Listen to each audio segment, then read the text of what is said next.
April Fools.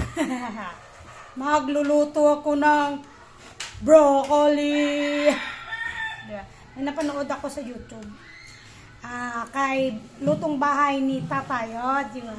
Kagayahin ko siya, guys.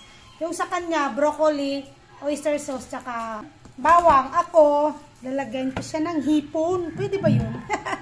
Ayan yun. Sabi nila, pwede pa daw to yung sa broccoli. Mahal kasi, kaya kailangan natin yung ano.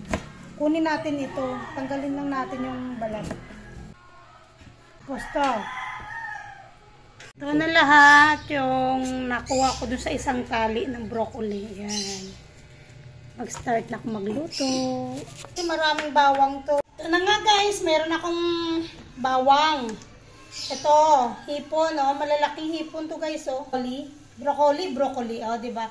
Ganyan. Start cooking. Ang konting mantika. Kunti lang. Yun. Marami-rami rin naman yung bawang. Yan. Medyo pa-brown natin konti ang bearings. Medyo nag-brown na slight. Diba? Ilalagay ko na si hipon. Sana hindi tumalsik. Pumisik-pisik. Ayan. Hipon. For today's video.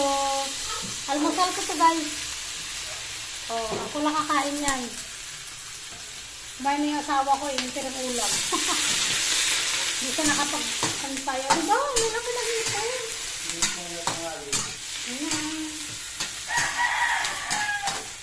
Magda-diet kami nito. Kasi summer naman. Kailangan pag pumunta ka ng beach, sexy. Hindi malakit siya, diba? Diba? Ganun ba yun? Pag summer, huwag kang kumain ng madami. Kailangan kasi magbi-beach ka, kailangan sexy body ka, diba? Tapos kain ka ng kain. Huwag kang kumain. Kaya ako na lang ang kakain.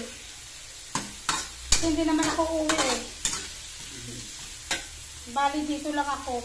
Ayan, guys, ayan na siya dito, namula na yung aking hipon. Lagay ko na yung broccoli. So, diba, konti lang naman,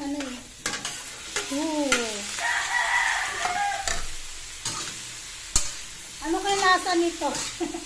Kasi yung kay tatay na luto, walang hipon. Ako kakaiba kasi nanghinayang ako dun sa sa hipon. Pag palagi na lang sigang, wala, lalong kumakain. Ito na lang, iba naman. Diba? Tapos lalagyan ko siya, guys, ng konting tubig. Para lang ma-blanch. Mainit na tubig ilalagay ko. Oops, yan. Para lang ma-blanch yung broccoli. May konting siya.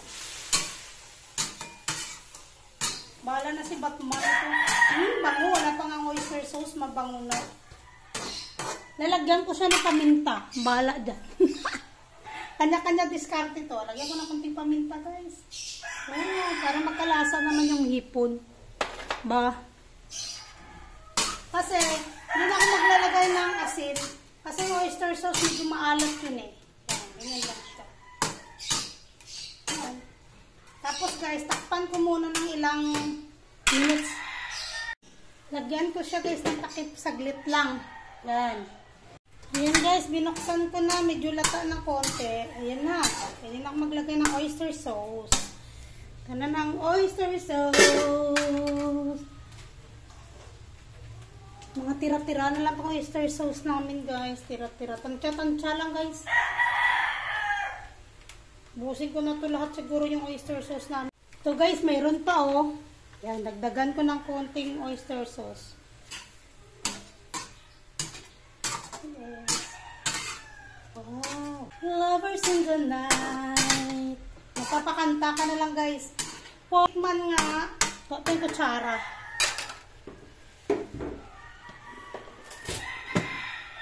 Yaran! Nandito na ako. Ang pangit ng ko, sandok. Tikman ko muna yung sauce. Manamis-namis. Alam mo, masarap pala siya kasi yung hipon, manamis-namis. So, ayan na siya, guys. Ayan na siya, guys. Pwede na po nang patayin yung aking apoy. Ayan. Guys, oh, wow, umuusok-usok ba? Masarap siya guys, ang lasa niya. Diba?